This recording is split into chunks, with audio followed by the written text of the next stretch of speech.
Chapter 8 is There Has Been a Death. One of our vocabulary words from this chapter is the word dismay, which means shock, which could be caused by something unexpectedly. So we have Chapter 8. Through the haze of dreams, Anne-Marie heard Henrik rise and leave the house, head for the barn with his milking pail at daybreak. Later, when she woke again, it was morning. She could hear birds calling outside, one of them close by the window in the apple tree. She could hear Mamma below in the kitchen, talking to Kirsty. Ellen was still asleep. The night before, so shortened by soldiers in the Copenhagen apartment, seemed long ago. Anne-Marie rose quietly so that she wouldn't wake her friend. She pulled on her clothes and went down the narrow, curved staircase to find her sister kneeling on the kitchen floor, trying to make a gray kitten drink water from a bowl. "Silly," she said. "Kittens like milk, not water." "I'm teaching this one new habits," Kirsty explained importantly, "and I have named him Thor, for God of Thunder."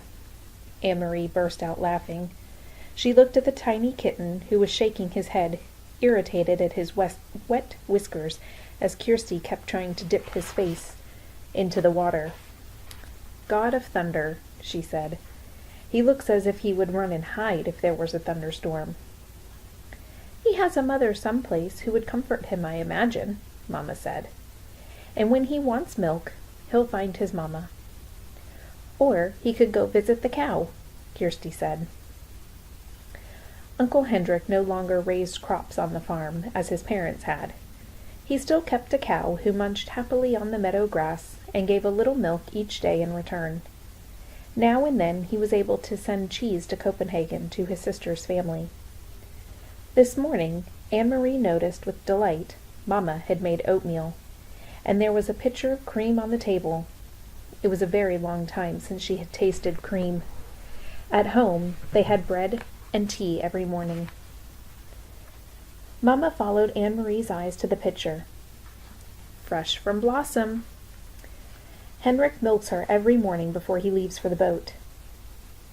"And," she added, "there's butter, too. Usually not even Hendrik has butter, but he managed to save a little this time." "Save a little from what?" Anne-Marie asked, spooning oatmeal into the floured bowl. "Don't tell me the soldiers try to... what's the word?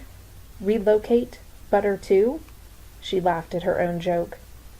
But it wasn't a joke at all, though Mamma laughed ruefully. "They do," she said.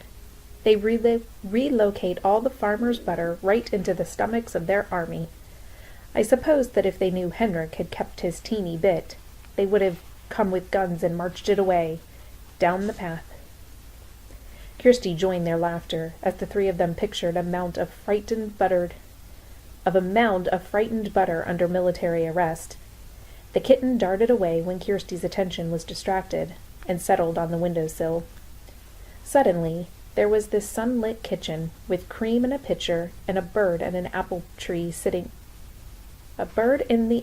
beside the door.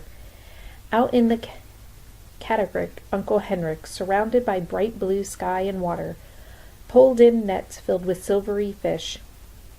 Suddenly, the specter of guns and grim-faced soldiers seemed nothing more than a ghost story, a joke with which to frighten children in the dark. Ellen appeared in the doorway, smiling sleepily, and Mamma put another floured bowl of steaming oatmeal on the wooden table. "Cream," Anne-Marie said, gesturing to the pitcher with a grin. All day long the girls played out of doors under the brilliant clear sky and sun. Anne-Marie took Ellen to the small pasture beyond the barn and introduced her to Blossom, who was a lazy, round-textured lick to the palm of Ellen's hand when she extended it timidly. The kitten scampered about and chased flying insects across the meadows.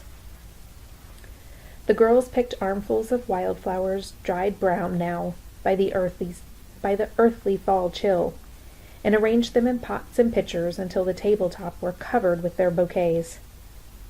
Inside the house, Mamma scrubbed and dusted, tisking at Uncle Hendrik's untidy housekeeping. She took the rugs out to the clothesline and beat them with a stick, scattering dust into the air. "He needs a wife," she said, shaking her head, and attacked the old wooden floors with a broom and a little while the rugs aired. "Just look at this," she said, opening the door to the little unused formal living room with its old-fashioned furniture. "It never dusts." And she picked up her cleaning rags.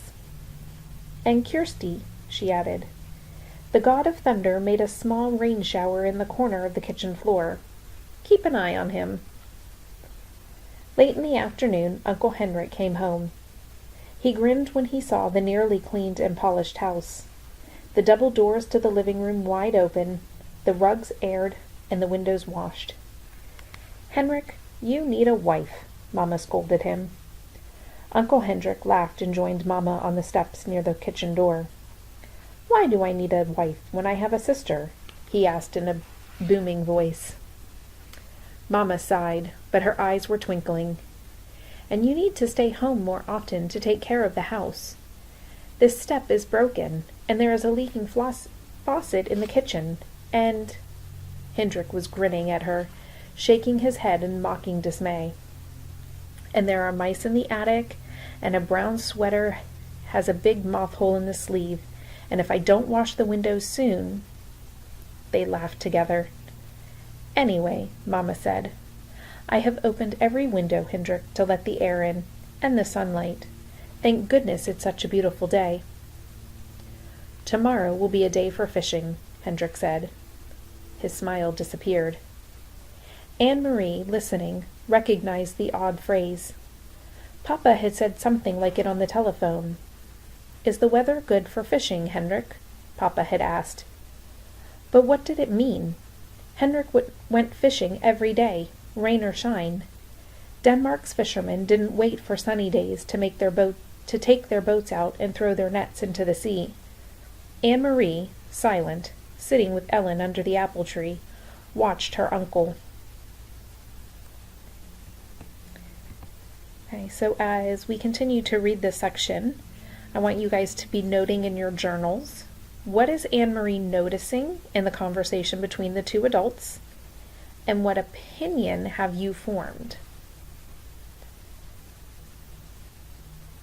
Mamma looked at him. "The weather is right?" she asked. Hendrik nodded and looked at the sky. He smiled. He smelled the air. "I will be going back to the boat tonight after supper. We will leave very early in the morning. I will stay on the boat all night." Anne-Marie wondered what it would be like to be on a boat all night, to lie at anchor, hearing the sea slap against the sides, to see the stars from your place at sea. "You have prepared the living room?" Uncle Hendrik asked suddenly. Mamma nodded. "It is clean, and I moved the furniture a bit to make room." "And you saw the flowers," she added. "I hadn't thought of it, but the girls picked dry flowers from the meadow." "Prepared the living room for what?" Anne-Marie asked. "Why did you move the furniture?" Mamma looked at Uncle Hendrik. He had reached down for the kitten scampering past, and now held it against his chest and scratched its chin gently. It arched its small back with pleasure. "Well, girls," he said, "it is a sad event, but not too sad, really, because she was very, very old.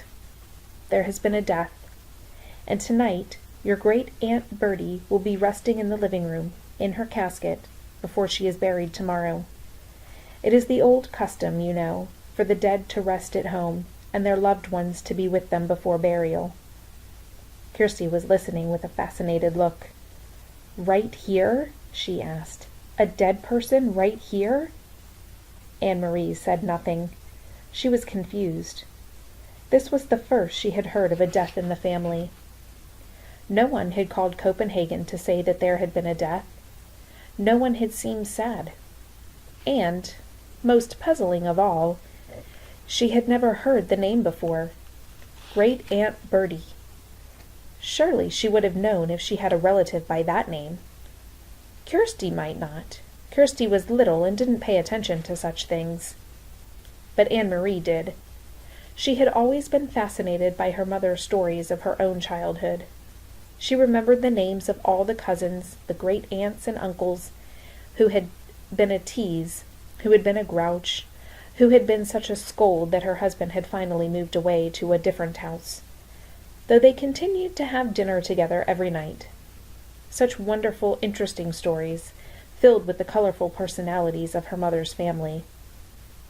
And Anne-Marie was quite certain, though she said nothing, there was no great Aunt Bertie. She didn't exist. And that is the end of Chapter 8. So your final question to answer in your journal for Chapter 8 is, why is Anne-Marie so delighted to have the oatmeal, the milk, the cream, and the butter at breakfast?